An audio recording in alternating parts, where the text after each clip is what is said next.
right, we go to the slides.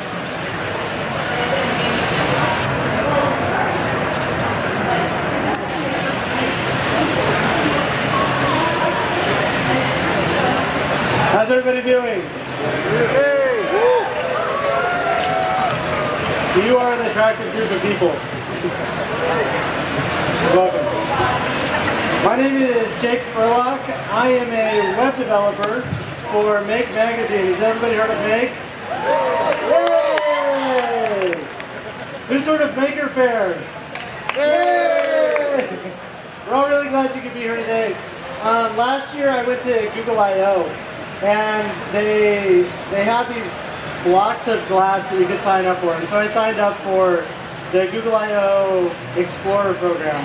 And 2 weeks ago I got the Google Glass, and I want to tell you about my thoughts and impressions about Google Glass, what it means for just general people today, and what the future holds for people that are makers or hackers or doers. So who likes to hack on things? Yay! Who's a software developer?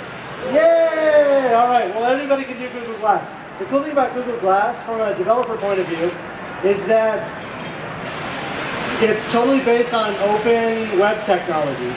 So the Glass Mirror API is totally based on web services.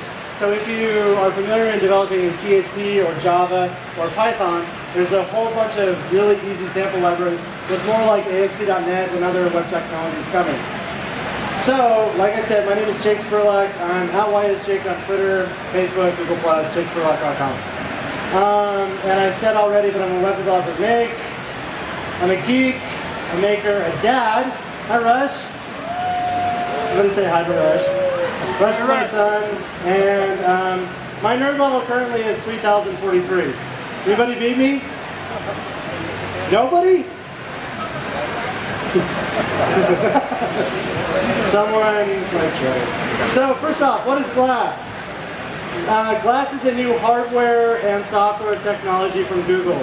It was introduced last year at Google I/O by a bunch of people jumping out of an airship and landing on the Moscone Center.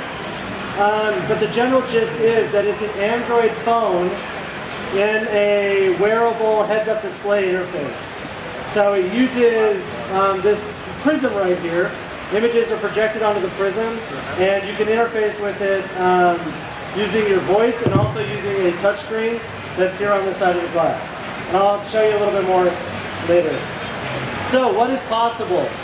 Like I said, right now there's a whole bunch of tools that are available out of the box, and there's more coming as developers like me and others are opened up to it.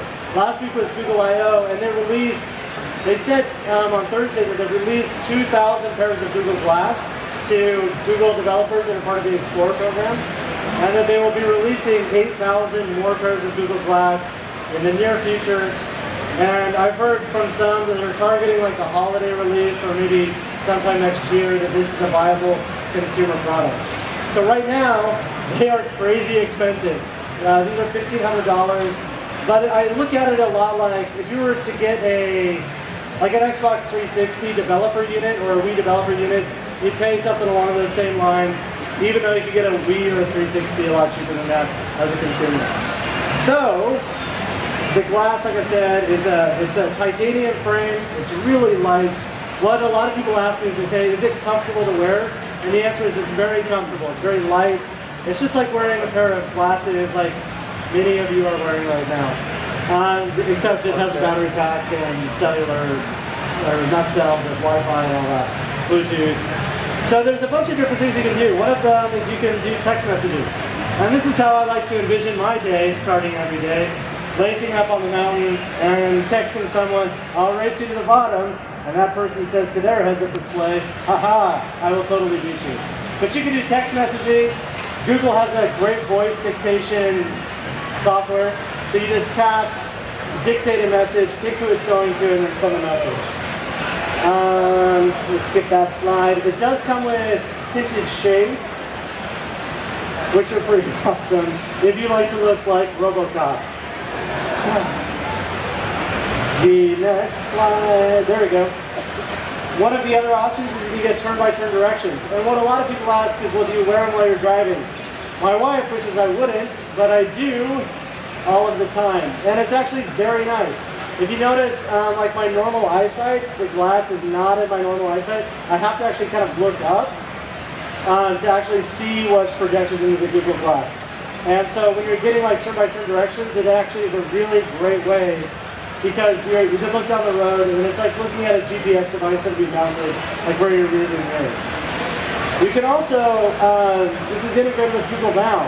So those of you that have Android phones that are running Jelly Bean or Ice Cream Sandwich, I get them all confused. It integrates with Google Now. So like if you're headed to the airport, it'll tell you if your flight's delayed. My favorite, it tells me what the weather is and if the Giants have won or if they have lost. So let me check in real quick. The Giants are currently losing 6-1. It's in the 6th inning against the Colorado Rockies. It's not looking good, folks. And it's also 57 minutes to home. I live up in Santa Rosa, so.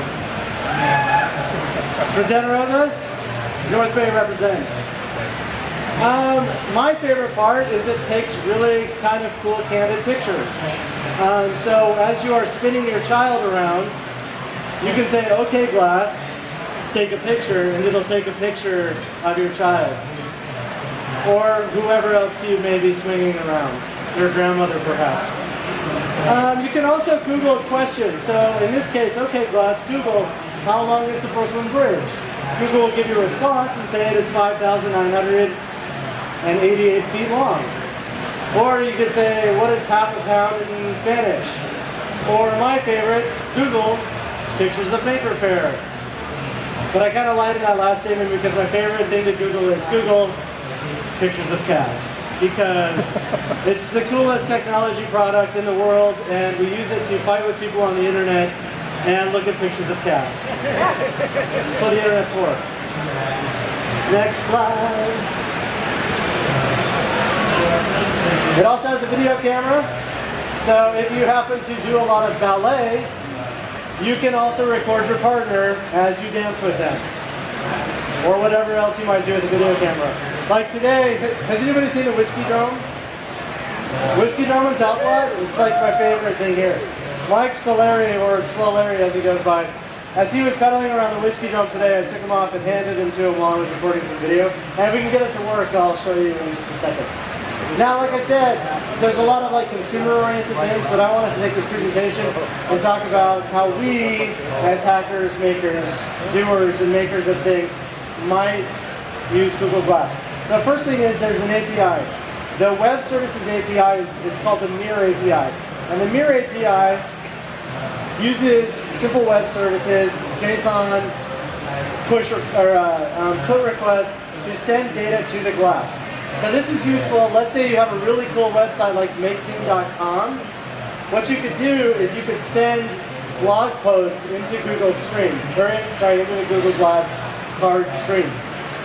So this could be blog posts, this could be Facebook updates, this could be updates from Tumblr or different things like that. CNN, Elle Magazine, and Tumblr have all recently integrated this API so that if you want to see pictures of cats in your Google Glass, you can have them delivered to you. Or CNN breaking news. It's up to you. Like I said, right now, they've got 3 great sample projects that use the Mirror API. The first is in Java. Who likes Java? You weirdos. Who likes PHP? Yay! And Python. You weirdos.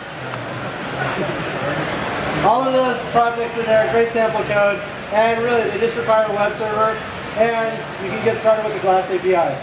Now the next, and this is a terrible screenshot for those of you looking at it because I'm sure you can read nothing on there. My apologies. This is the entire Glass OS operating system. So you can download the entire Glass kernel, and for those of you guys who are kernel